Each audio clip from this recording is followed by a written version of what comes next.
Hi friends, welcome to Chandra's Kitchen. இதுவரைக்கும் சந்திராஸ் கிச்சனை subscribe செய்யாதவர்கள் ரெட் கலர் சப்ஸ்கிரைப் பட்டனை பிரஸ் பண்ணி சப்ஸ்கிரைப் பண்ணிக்கோங்க. கூடவே பக்கத்தில் இருக்கிற பெல் பட்டனை பிரஸ் பண்ணுங்க. எங்களுடைய அப்டேட்ஸ் உடனுக்குடன் உங்களை வந்து சேரும். இன்னைக்கு நம்மளுடைய நிகழ்ச்சியில் சுருள் போலி எப்படி செய்கிறதுன்னு பார்க்கலாம். இந்த சுருள் போலி செய்கிறதுக்கு தேவையான பொருட்கள் என்னென்னு பார்க்கலாம். மைதா, கடலை மாவு, சர்க்கரை பொடி, தேங்காய் சீவல். இது கலர் இல்லாமல் தனியாகவும் விற்கிது, அது வேணும்னாலும் நீங்கள் சேர்த்துக்கலாம். இது குழந்தைங்களுக்காக தான். முந்திரி, பாதாம், செர்ரி, அதுக்கப்புறம் கிர்னி பழ விதை. இது வந்து கிர்னி பழம் நம்ம ஜூஸ் போடும்போது எடுத்து காய வச்சது. நெய், உப்பு, தேவையான அளவு எண்ணெய்.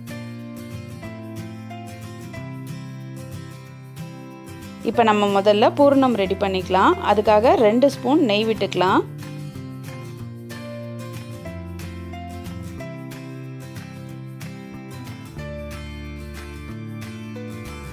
முந்திரி, பாதாமை வந்து இதோட சேர்த்துக்கலாம். சேர்த்துட்டு நல்லா வறுத்துக்கலாம்.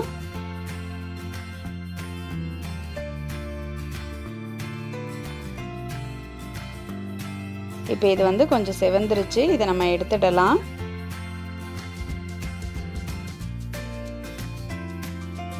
இப்போ நம்ம கடலை மாவை சேர்த்துடலாம்.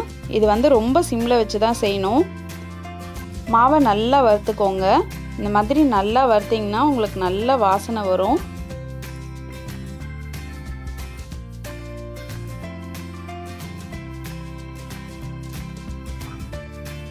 அடுத்தது நம்ம சர்க்கரை பொடியை சேர்த்துக்கலாம்.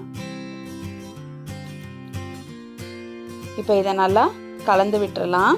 அடுத்ததாக நம்ம முந்திரி, பாதாம், ஏலக்காய் இதை வந்து பொடி பண்ணி வச்சுருக்கோம், அதை இதோடு சேர்த்துக்கலாம். சேர்த்துட்டு நல்லா கலந்து விட்டுருங்க. இந்த பூரணம் மட்டும் நீங்கள் ரெடி பண்ணி வச்சுக்கிட்டிங்கன்னா இது 15 நாள் வரைக்கும் நல்லாயிருக்கும். இதை நீங்கள் ஃப்ரிட்ஜில் ஸ்டோர் பண்ணி வச்சுக்கலாம். இப்போ நம்ம அடுத்ததாக செர்ரி பழம் சேர்த்துக்கலாம். செர்ரி பழம் சேர்த்து கலந்து விட்டலாம். இதுக்கு பதில் நீங்கள் பெரிச்சம்பழம் கூட சேர்த்துக்கலாம். இப்போ நம்மளுடைய பூரணம் ரெடி ஆகிடுச்சு. இப்போ நம்ம அடுத்ததாக மைதா மாவில் உப்பு சேர்த்துருக்கோம்.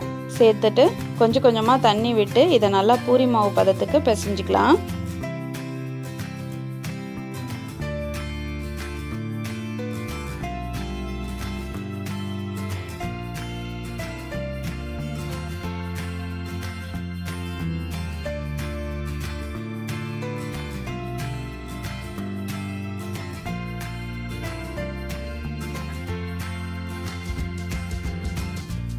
இப்போ நம்ம நல்லா மைதா மாவை பூரி மாவு பதத்துக்கு பிசைஞ்சாச்சு.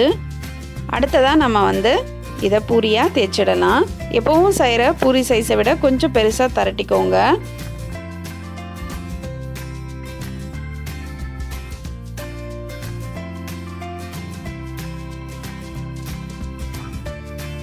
இப்போ ஒரு கடாய் வச்சு பூரி பொரிக்க தேவையான அளவு எண்ணெய் விட்டுக்கலாம்.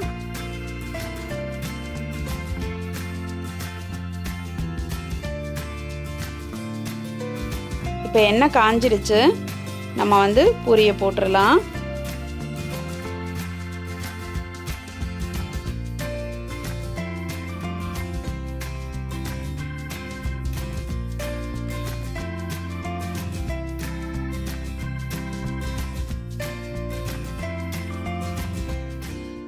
இந்த பூரி வந்து ரொம்ப செவக்க வேக வைக்கக்கூடாது.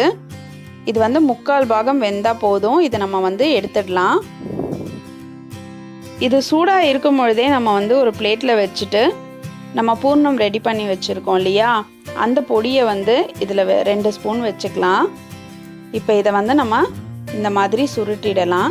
இது சூட்டில் சுருட்டுறதுனால வந்து பார்த்திங்கன்னா அந்த இனிப்பு எல்லாமே ஒட்டிடும். அதே மாதிரி எல்லா பூரியிலையும் நம்ம வந்து பூர்ணத்தை வச்சு இந்த மாதிரி சுருட்டிடலாம். இது வந்து ரொம்ப நல்ல டேஸ்ட்டாக இருக்கும். குழந்தைங்களுக்கு இது ரொம்ப பிடிக்கும், பெரியவங்களுக்கும் இது ரொம்ப பிடிக்கும். இப்போ நம்மளுடைய சுருள் போலி ரெடி ஆயிடுச்சு. இப்போ இதுக்கு மேலே நம்ம தேங்காய் சீவல் சேர்த்துடலாம். இது கொஞ்சம் சூடோடு இருக்கும்பொழுது பார்த்திங்கன்னா அந்த தேங்காய் சீவல் எல்லாமே வந்து அது மேலே ஒட்டிடும். அதனால் கொஞ்சம் உடனே இதை மேலே போட்டுருங்க.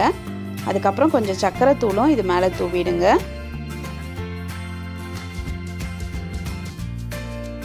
குழந்தைங்களுக்கு ரொம்ப பிடிச்சமான செர்ரி வச்சு இதை அலங்கரிச்சிடலாம். இப்போ நம்மளுடைய சுவையான சூப்பரான சுருள் போலி ரெடி ஆயிடுச்சு. நீங்களும் அதை உங்கள் வீட்டில் ட்ரை பண்ணி பாருங்கள். உங்களுடைய ஃபீட்பேக்கை எங்களுக்கு சொல்லுங்கள். மேலும் இது போன்ற சுவாரஸ்யமான தகவல்களை அறிந்து கொள்ள சந்திராஸ் கிச்சனை சப்ஸ்கிரைப் செய்யுங்கள். உங்களுடைய கமெண்ட் பாக்ஸில் போடுங்க. லைக் அண்ட் ஷேர் பண்ணுங்கள்.